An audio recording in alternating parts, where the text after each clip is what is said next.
আসসালামু আলাইকুম মাতব্বর সাহেব। ওয়ালাইকুম সালাম ওয়া রাহমাতুল্লাহি ওয়া বারাকাতুহু।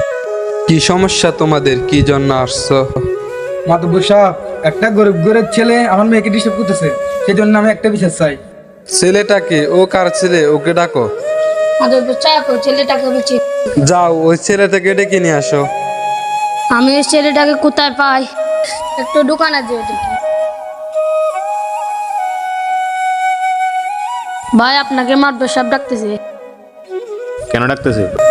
আমি তো জানি না, আপনাকে মাধবপুর সাহেব যেতে বলেছে। আচ্ছা ঠিক আছে, চলো।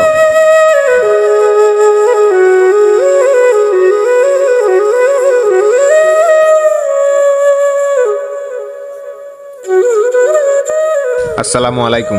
ওয়ালাইকুম সালাম। আমাকে কি ডাকছিলেন? তোমার নামে ও কি বলে সব, তাই তোমাকে ডেকে আনছি। ছেলেটা আসছে, আপনাকে বিচার করে দেন। ওর মেয়েকে কি তুমি ভালোবাসো? ওকে আমি ভালোবাসি, কিন্তু জোর করিনি। তুমি ওর মেয়েকে আর কখনো ডিস্টার্ব করবে না।